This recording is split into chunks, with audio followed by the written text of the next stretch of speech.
कल्पना कीजिए, 18,000 फीट की ऊंचाई, तापमान 0 से 60 डिग्री नीचे, हवा इतनी तेज कि हड्डियों को भी जमा दे।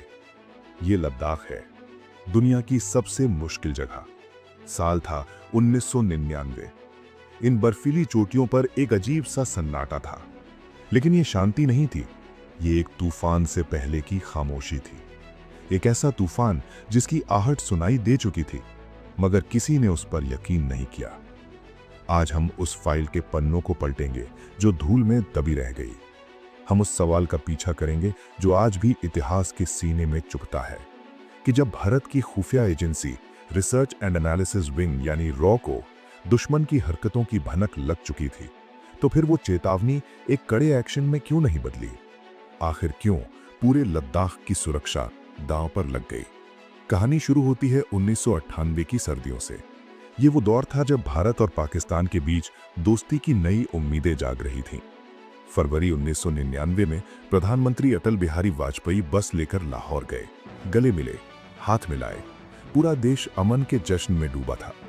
हमें लगा कि अब सरहद पर गोलियां नहीं चलेंगी, लेकिन ठीक उसी वक्त जब लाहौर में दोस्ती के गीत गाए जा रहे थे, करगिल की पहाड़ियां पर पाकिस्तान के जनरल परवेज मुशर्रफ ऑपरेशन बद्र की बिसात बिछा रहे थे। यहीं पर होती है एक बड़ी चूक, एक बहुत बड़ी गफलत। युद्ध शुरू होने से महीनों पहले रॉ को सीमा पार कुछ अजीब हलचल के संकेत मिल रहे थे। उनके पास सूचना थी कि पाकिस्तानी सेना के उत्तरी लाइट इन्फेंट्री के जवान सादे कपड़ों में नियंत्रण रेखा यानी एलओसी के करीब जमा हो रहे हैं।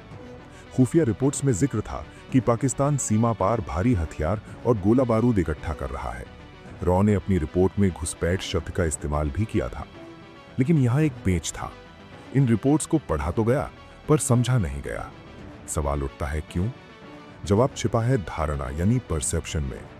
भारतीय सैन्य तंत्र और राजनीतिक गलियारों में ये बात पत्थर की लकीर मान ली गई थी कि सर्दियों में इतनी ऊंचाई पर कोई भी सेना टिक नहीं सकती।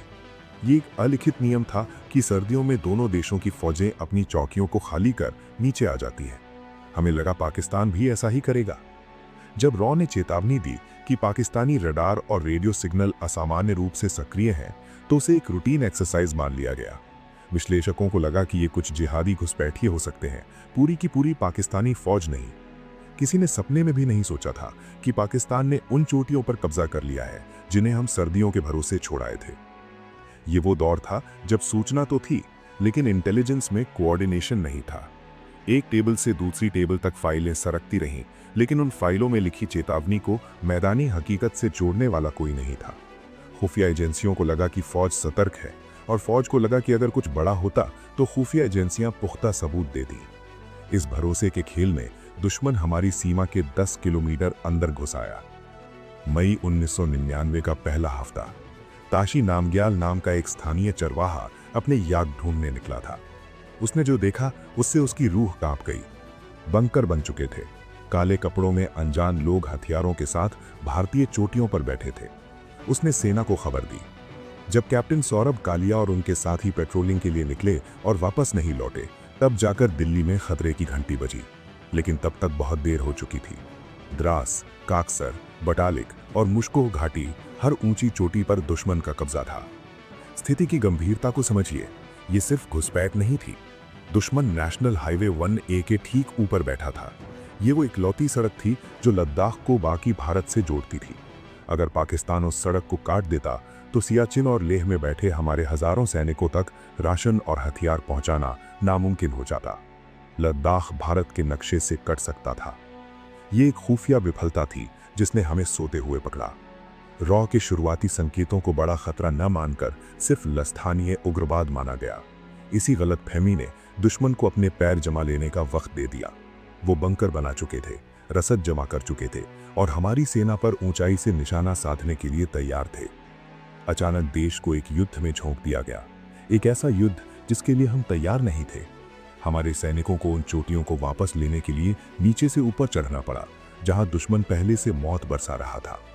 कारगिल युद्ध हमने जीता। हमारे जवानों के अदम्य साहस ने उन चोटियों पर दोबारा तिरंगा फहराया, लेकिन उस जीत की कीमत बहुत भारी थी। 500 से ज्यादा वीर जवानों की शहादत। ये शहादत शायद रोकी जा सकती थी अगर वक्त रहते उन हल्की आवाज़ों को सुन लिया गया होता जो खुफिया फाइलों में दबी रह गई। पहाड़ अब शांत हैं, लेकिन उन हवाओं में आज भी ये सबक गूंजता है कि स्वतंत्रता की कीमत निरंतर सतर्कता है।